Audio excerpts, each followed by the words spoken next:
तनोतु न सदाशिवम।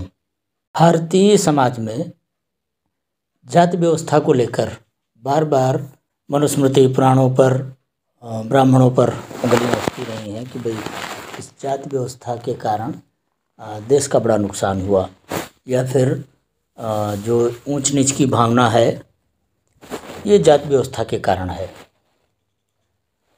तो हम आज थोड़ा सा ये देखने की कोशिश करेंगे, प्रयास जानने की कोशिश करेंगे कि भाई जाति व्यवस्था का मौलिक सनातन साहित्य से क्या संबंध है भी कि नहीं है। तो जितना भी सनातन साहित्य है, वेदों से लेकर इतिहास ग्रंथों तक, जिसमें वेद आते हैं, उपनिषद आते हैं, वेदांग आते हैं, ब्राह्मण ग्रंथ आते हैं, आरण्यक आते हैं, स्मृतियाँ आती हैं, पुराण आते हैं और इतिहास के रूप में रामायण और महाभारत। तो किसी भी ग्रंथ में किसी भी ब्राह्मण पात्र के नाम के साथ कोई जाति सूचक नाम आपको नहीं मिलेगा। वशिष्ठ हैं, विश्वामित्र हैं, द्रोणाचार्य हैं, कृपाचार्य हैं, तो इनमें से कोई भी ऐसा पात्र आपको मिलेगा ही नहीं जिसके नाम से जाना जा सके कि ये ब्राह्मण है, कि क्षत्रिय है, कि वैश्य है, कि शूद्र है। तो ये तो एक बड़ी सामान्य सी बात है कि कम से कम द्वापर काल तक, क्योंकि संकलन सारा द्वापर में हुआ है सारे ग्रंथों का, तो तब तक तो जाति व्यवस्था शास्त्रीय विषय तो रहा ही नहीं। इसलिए पुराणों पर और सनातन साहित्य पर जातिवादी होने का आरोप लगाना ये अज्ञानता भी है, और यदि अज्ञानता नहीं है तो फिर विशुद्ध अधमता है। पुराणों की संख्या 54 है। 18 पुराण है, 18 उपपुराण और 18 ही अवपुराण हैं।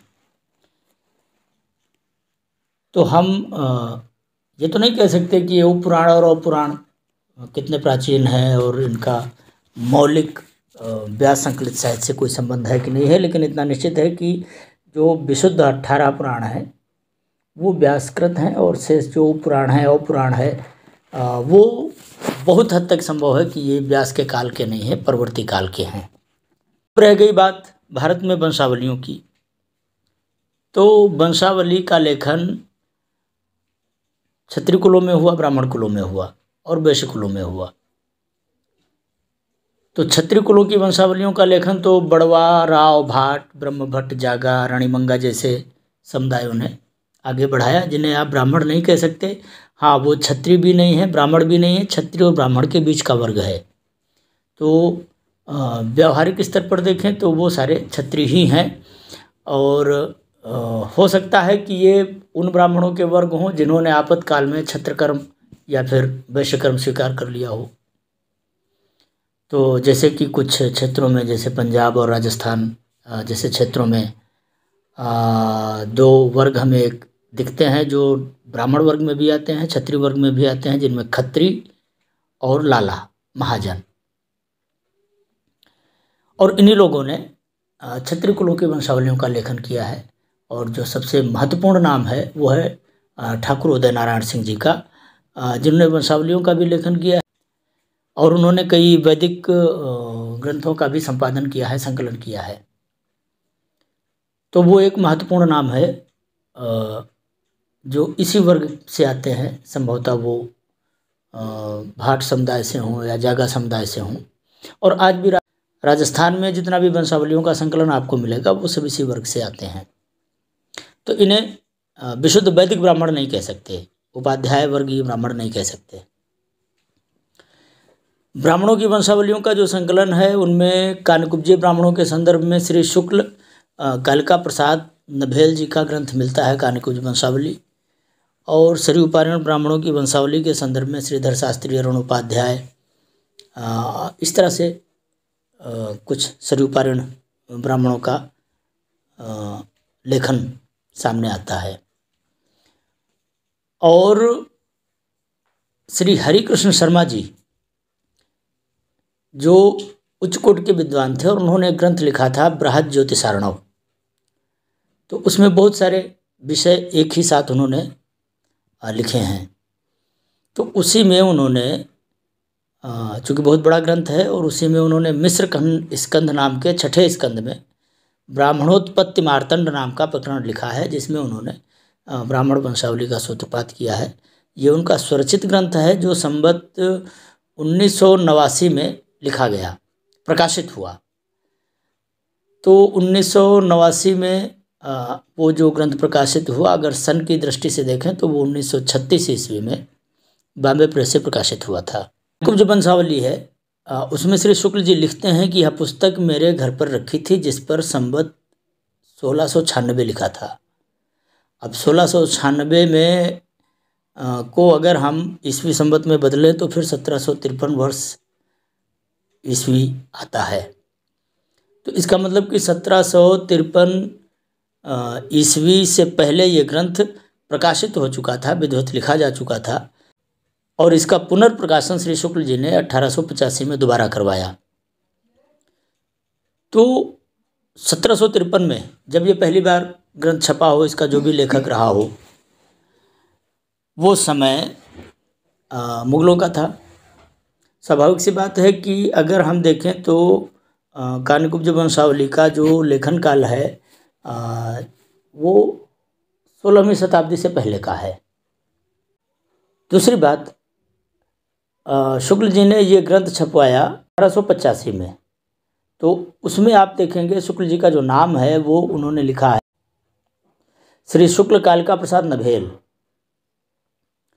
तो इसका मतलब कि 1885 तक, या लगभग 19वीं शताब्दी पूरी ले ले, तब तक ब्राह्मणों में जो उपनाम लगाने की परंपरा है वो नाम के पहले है, नाम के बाद में नहीं। तो ये जो शुक्ला मिश्रा तिवारी जो जाति सूचक नाम लगे, जो आज नाम बाद में लगाए जाते हैं, ये भी कम से कम प्राचीन कालीन नहीं है, ये बहुत अवान्तर व्यवस्था है। ये जो वंशावलियों का आधार है भी वो वस्तुतः तो गोत्रों से ही है। शताब्दी तक का विमर्श है कि भाई 19वीं शताब्दी तक भी ब्राह्मणों के नाम से पहले ही शुक्ल मिश्रादि गोत्र सूचक उपपद लगाने की परंपरा रही है, नाम के अंत में नहीं। नामांत शर्मांत पद ही था, जैसे हरिकृष्ण शर्मा जो राजज्योतिषार्णव नामक ग्रंथ के लेखक हैं, या और भी बहुत सारे आपको मिल जाएंगे। तो उनके जहाँ नामांत पद हैं वो प्रायः आपको ब्राह्मणों के साथ शर्मा पद ही लगा मिलेगा। ये तो सिद्ध ही हो जाता है कि 19वीं शताब्दी तक ब्राह्मणादि वर्णों में या तो वर्णबोधक पूर्वांत या अपरांत पद होता ही नहीं था, या होता भी था तो गोत्र सूचक होता था और वो पूर्वांत में लगता था। विभिन्न गोत्रों में उपजातियों का नामांत पद लगाने का जो प्रसार हुआ वो 19वीं शताब्दी के बाद हुआ। चूँकि पौराणिक वर्ण व्यवस्था में वर्णों का बोध गोत्र के आधार पर ही है, इसलिए सभी वर्णों में गोत्र आज भी उतने ही स्वीकृत है और प्रचार में हैं जितने प्रारंभिक काल में थे। और फिर वो गोत्र चाहे ब्राह्मण के हों, चाहे क्षत्रिय के हों, चाहे वैश्य के हों, गोत्र सभी में समान है। अब जो बाद में उपगोत्र हो गए, कोई कौशल हो गया, कोई कुछ हो गया, कोई कुछ हो गया, ये तो सिर्फ विस्तार का परिणाम भर है। ये जरूर हो सकता है कि भाई विस्तार के कारण गोत्र उपगोत्रों में बदले हों, फिर उपगोत्र जातियों में बदल गए हों, लेकिन इससे ये निर्धारित नहीं होता कि वंशावली का लेखन या वंशावली की जो प्रवृत्ति है वो पौराणिक है। पौराणिक काल में वंशावली की कोई प्रवृत्ति नहीं थी। जो उसमें वंश व्यवस्था आई है उसमें कम से कम इस तरह के वर्णबोधक या जातिबोधक उपनामों का प्रयोग आपको कहीं नहीं मिलता। वंशावलियों का लेखन 11वीं शताब्दी के बाद ही हुआ, और इसके मूल में जो कारण था वो था तई मुगलों के धर्म परिवर्तन की अप्रतिहत भावना। चूँकि भारतीय समाज में ब्राह्मण समुदाय समाज का नियामक था और क्षत्रिय समुदाय शासक, इसलिए मुगलों के धर्म परिवर्तन की जो असिधार का भोग था वो इन्हीं समुदायों को झेलना पड़ा, क्योंकि यही समाज के नियंता थे। आपातता पलायन की स्थिति उत्पन्न हुई और उस अवस्था में अपने वंशों की वंशवेल को आने वाली पीढ़ियों तक सुरक्षित पहुंचाने की प्रवृत्ति ने वंशावली के लेखन को प्रोत्साहित किया, और इसी से फिर जातियों का और उपजातियों का निर्माण हुआ। अब वो उपजातियों का निर्माण आप इस तरह देख सकते हैं जैसे कि कोई व्यक्ति कहीं रहता था और उसके बाद उसी परिवार के कुछ लोग किसी दूसरे स्थान पर जाकर रहे बसे। वो कारण कुछ भी हो सकते हैं, वो कारण पलायन का कुछ भी हो सकता है, पारिवारिक परिस्थितियाँ हो सकती हैं, वातावरण के प्रभाव भी हो सकते हैं। तो धर्म परिवर्तन की समस्या भी हो सकती है, अत्याचार भी हो सकता है। सवाल ये नहीं है कि पलायन क्यों हुआ, लेकिन पलायन हुआ। तो जो अब एक स्थान से दूसरे स्थान पर गए, उन्होंने अपने पूर्व के स्थान की पहचान बनाए रखने के लिए, जैसे कोई किसी गांव से गया तो उस गांव के नाम को अपने साथ उसने जोड़ लिया और उसी के नाम से फिर उसके आगे जाति लगी और फिर वो लगती ही चली गई। इस तरह के प्रयोग आज आप देखते होंगे, जैसे पंजाब में इस तरह ज़्यादा होता है। बहुत सारे नाम आपको ऐसे प्रकाश सिंह बादल, तो बादल कोई गोत्र नहीं है, कोई जात नहीं है, बस बादल उस गांव का नाम है जिसमें वो परिवार रहता है। और उस गांव के नाम को साथ में लगाने के बाद अब वो बादल बादल हो गए। अब धीरे धीरे वो वंश परंपरा हो गई है, उनके घर में जो भी बच्चा पैदा होता है वो बादल उपनाम से जाना जाता है। अब इस तरह की जो प्रवृत्ति है, ये प्रवृत्ति आज की नहीं है, बहुत पुरानी है। इसलिए आज जो जातियाँ विभिन्न तरीके की हमें दिखाई देती हैं वो परिस्थिति सापेक्ष हैं, बहुत ही अर्वाचीन है। यह जाति व्यवस्था हिंदू संस्कृति का शास्त्रीय अंग नहीं है, सांस्कृतिक अंग नहीं है। ये व्यवस्था आपातकाल की है। और फिर यही बात है कि अपने मूल को सुरक्षित रखने की भावना ने विभिन्न जातियों का और उपजातियों का निर्माण किया है। और आज जैसे भीम यान के प्रचार में आने के बाद जिस यान की स्थापना ही इसी आधार पर हुई थी कि भाई जातिवाद खत्म करना है, आज उसमें गौतम, बौद्ध, अंबेडकर, मेश्राम, जाने कितनी जातियां हैं और जाने कितनी नई नई उपजातियां आज उसमें नई नई जोड़ी जा रही हैं, जिनको अभी तक संविधान को पता नहीं है। और उसके लिए बड़ा प्रयास चल रहा है कि भाई जाति जनगणना हो। तो अब इस जाति जनगणना में जो पहले 3000 जातियाँ मुगल काल से लेकर स्वतंत्रता प्राप्ति तक अंग्रेज़ों के काल में विकसित हुई, फली फूली, और स्वतंत्रता प्राप्ति के बाद 300 साल 3000 जातियों की गणना तो पहले थी ही। और अब जब गणना होगी तो ये जातियाँ 6000 से ज़्यादा पहुँचेंगी, 10,000 पहुँच सकती हैं, 12,000 पहुँच सकती हैं।